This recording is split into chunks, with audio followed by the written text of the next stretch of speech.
साताऱ्याच्या फलटणमधील महिला डॉक्टरची हॉटेलमध्ये आत्महत्या। हातावर लिहिलेल्या सुसाईड नोटमध्ये 4 वेळा बलात्कार झाल्याचा उल्लेख। पोलिसांच्या छळामुळे आत्महत्या, कुटुंबियांचा आरोप। फलटण डॉक्टर आत्महत्या प्रकरणात धक्कादायक माहिती समोर।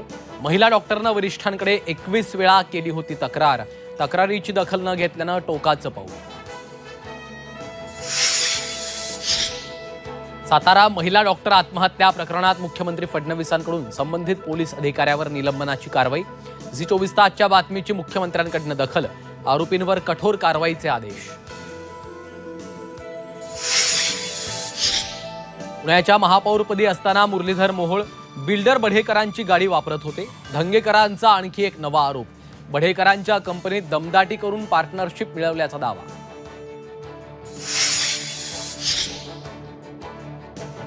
पुण्यातील जैन बोर्डिंग जमीन गैरव्यवहार प्रकरण।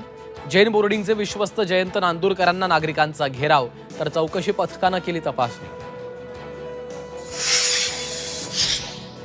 सत्ताधारी आमदारांना 21 डिफेंडर गाड्या भेट।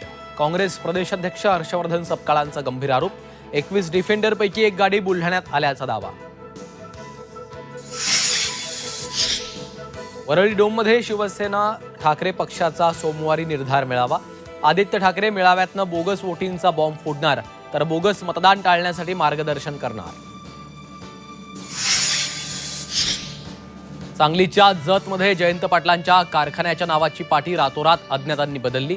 राजाराम बापूंऐवजी राजे विजयसिंह डफळे नावाची डिजिटल पाटी चिटकवली।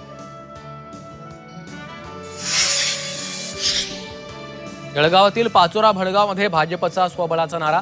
गिरीश महाजनांची माहिती। जालना महानगरपालिका निवडणुकीत युती करा, महापौर पद वाटून घेऊ। शिवसेनेचे आमदार अर्जुन खोतकरांचा भर सभेत रावसाहेब दानवेंना प्रस्ताव। आणि एमसीएच्या अध्यक्षपदाची 12 नोव्हेंबरला निवडणूक। वानखेडे स्टेडियममध्ये शरद पवार, आशिष शेलार यांच्यात बैठक। पवार शेलार पॅनल एकत्र येणार की वेगळा निर्णय घेणार याकडे लक्ष।